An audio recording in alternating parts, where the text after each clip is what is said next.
Kate and I'm back with another Let's Talk About Sleep series. Today I'm talking about the clock change because it's March, and on the 28th of March in 2021 the clocks will go forward. It's always one of those ones that I get loads of questions and loads of inquiries about, but my top tips are here to keep you on track so that you can find a simple route to getting them back to sleep at a good time and waking up at a good time as well.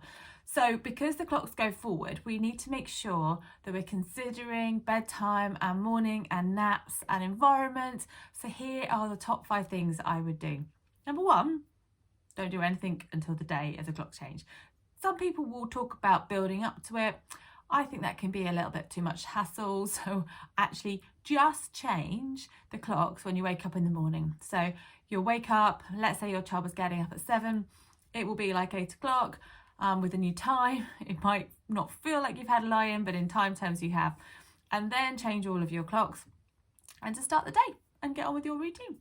Now, tip number 2 is all about getting them tired, because we have to face the fact that actually their bedtime is now going to need, their body clock will need to think that it's later.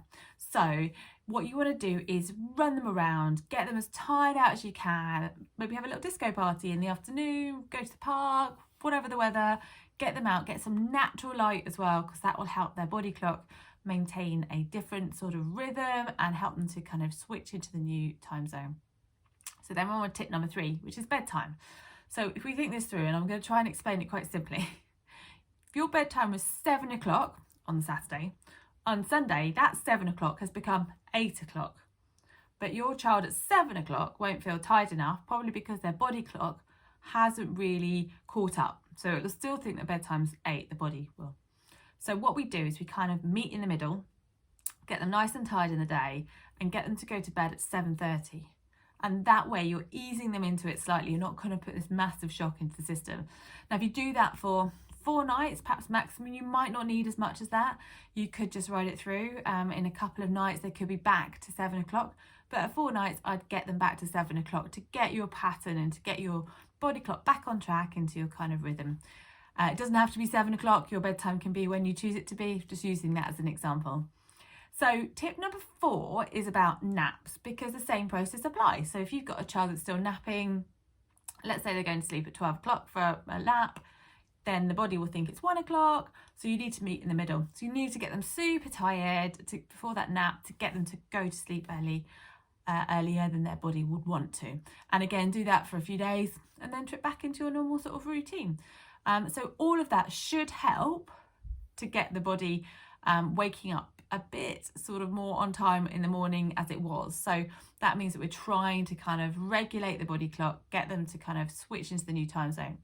So tip number 5, to help out with any potential early rising that's going to happen, because don't forget your mornings are going to be so much brighter, which is great, but we're going to find that a bit of a struggle, and it might well wake your child up if you've got any light coming into their room. So consider the environment that they're settling in. And by that, what I mean is that you want to kind of make sure that any little light bleed, anything that's going to creep into their world, you are getting rid of that. So what I would suggest you do is look at your situation. You can do layer upon layer and layer of blackout. We had in my son's room a blackout travel blind, a slatted wooden blind, and blackout curtains, because then I knew it was covered.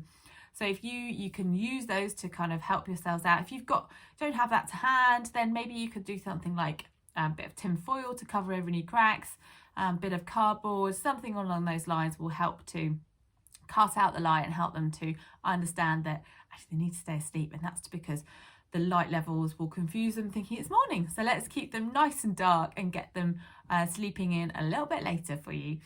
So those are the top 5 tips. Let's run through them again quickly. Don't do anything until the day the clock's changing.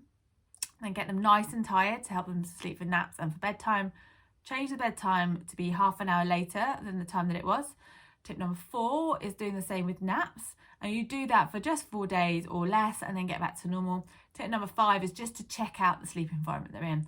And really, you should be able to get back on track within a few days. It might take a week, but fundamentally, those are the only things that you need to do. So I hope that makes sense. Any questions or worries, do get in touch and I will get back to you. Thank you.